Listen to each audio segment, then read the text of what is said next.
Hi friends, road പണിയുമ്പോൾ വീട് പണിയുമ്പോൾ ശ്രദ്ധിക്കേണ്ട ചില കാര്യങ്ങളെക്കുറിച്ച് KFRLലെ സജീവ് സാർ പറയുന്നു. ഒന്ന് ശ്രദ്ധിച്ചു നോക്കാം. എടുക്കും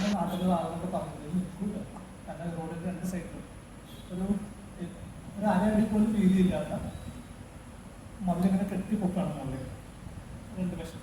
അതിൻ്റെ ഉള്ളിൽ നിറയെ മണ്ണ് നിറയ്ക്കണം. എന്നിട്ട് അതിന് മുകളിൽ താറുകയാണ്. അപ്പോൾ ഈ 2 സൈഡിലുള്ള ഈ വാൾസിന് ഇതിനെ പിടിച്ചു നിർത്താൻ പറ്റില്ല എന്ന് ഏത് സാധാരണ മനുഷ്യന് മനസ്സിലാവും. അത്ര തിന്നായിട്ടുള്ള 2 വാൾസാണ്. അത് നിറയെ മണ്ണ് നിറയ്ക്കണം. ആ മണ്ണകത്ത് സെറ്റ് ആവാനായിട്ട് സമയം പോലും കൊടുത്തില്ല. അതിന് പിന്നെ മുകളിൽ താറുക. സ്വാഭാവികമായിട്ട് ആദ്യത്തെ മഴ പെയ്തപ്പോൾ മണ്ണിലേക്ക് ഇറങ്ങി, മണ്ണിൻ്റെ സ്വഭാവം മാറി, ചെറുസത്ത് താട് പോയി, ചെറുസത്ത് സൈഡിലേക്ക് വലുതാവാൻ തുടങ്ങി. സ്വാഭാവികമായിട്ട് മുകളിൽ താട് പോയി.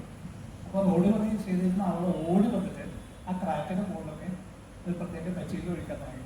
നമ്മൾ മുറിവൊക്കെ ഉണ്ടായത് ബാൻഡേജ് പൊട്ടിക്കുന്ന പോലെ അതൊന്ന് പിടിച്ചു കൊണ്ടുവരാം, കാണാതിരിക്കാനൊക്കെ ഉള്ളത്.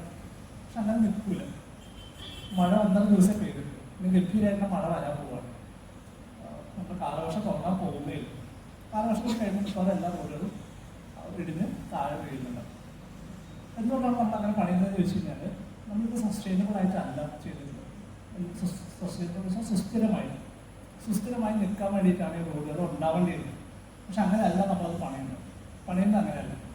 അതിന് കാരണം എന്താ വെച്ച് കഴിഞ്ഞാൽ, നമ്മുടെ ശരീരം ഏകദേശം ഒരു 3 ലക്ഷം വർഷങ്ങളിലൂടെ ഇവോൾവ് ചെയ്ത് വന്നതാണ്. ആ സമയത്ത് സെറ്റായിട്ടുള്ള സാധനമാണ് നമ്മുടെ ബോഡി. ആ സമയത്ത് നമ്മുടെ ശരീരം അങ്ങനെ കേൾക്കാൻ സാധ്യതയുള്ള പ്രശ്നങ്ങളെയൊക്കെ ഹാൻഡിൽ ചെയ്യാനായിട്ട് പഠിച്ചിട്ടുണ്ട്.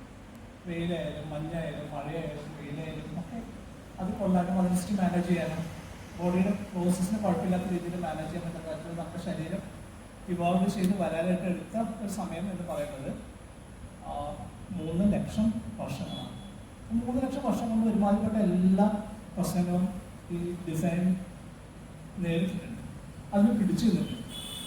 ആ ഒരു പ്രോസസ്സിലൂടെ ഉണ്ടായ റിഫൈൻമെൻ്റാണ് നമ്മുടെ ശരീരം. ആ ശരീരമാണ് നമ്മൾ കൊണ്ടുനടക്കുന്നത്. ഇതേപോലെ ഈ കേരളത്തിൻ്റെ ഒരു ശരീരമുണ്ട്, കേരളത്തിൻ്റെ ടോപ്പോഗ്രഫി ഉണ്ട്. ഈ ടോപ്പോഗ്രഫി 5 കോടി വർഷങ്ങളോട് ഇവോൾവ് ചെയ്ത് വന്നതാണ്.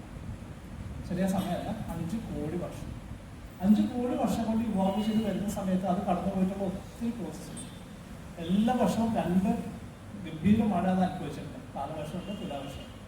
അതുകൂടാതെ ഗംഭീരമായിട്ട് വേനൽ ഉണ്ടായിട്ടുണ്ട്, വരൾച്ച ഉണ്ടായിട്ടുണ്ട്, പ്രളയം ഉണ്ടായിട്ടുണ്ട്. ഇതെല്ലാം അനുഭവിച്ച് വന്നിട്ടുള്ള, എന്നിട്ട് പിടിച്ചു നിന്നിട്ടുള്ള ഒരു സർഫസാണ് കേരളത്തിനുള്ളത്.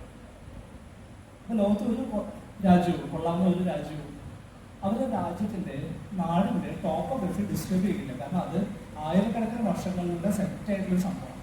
അതിന് പേരിട്ട് മാറ്റിമറക്കാൻ നിൽക്കലില്ല. നമ്മൾ പക്ഷേ ഇപ്പോൾ കേരളത്തിൽ ചെയ്യുന്ന, നമ്മൾ തിരുവനന്തപുരത്ത് കാസർഗോഡ് വരുന്ന യാത്ര ചെയ്ത് നോക്കിയാൽ അറിയാം, ഇത് മുഴുവൻ നമ്മൾ പൊട്ടിച്ച് വളർന്നു. നമ്മൾ പോകുന്ന വഴിക്കൊക്കെ നമ്മൾ കുന്ന് കണ്ടു കഴിഞ്ഞാൽ കുന്ന് ഇടിച്ച് നിരപ്പാക്കും. ആ മണ്ണെടുത്തിട്ട് താഴെ സ്ഥലത്ത് കൊണ്ടിടും, അത് ലിഫ്റ്റ് ചെയ്തിട്ടുണ്ടാവും. ആ ടോപ്പോഗ്രഫി കംപ്ലീറ്റ് മാറ്റിമറിച്ചിട്ടുണ്ട്. ഓരോ 5 കോടി വർഷം കൊണ്ട് ഇവോൾവ് ചെയ്ത് വന്നിട്ട് ടോപ്പോഗ്രഫിയിലാണ് നമ്മൾ വളരെ സിമ്പിളായിട്ട് നശിപ്പിച്ച് കളയുന്നത്. അത് ഡാമേജ്ഡ് ആകാം.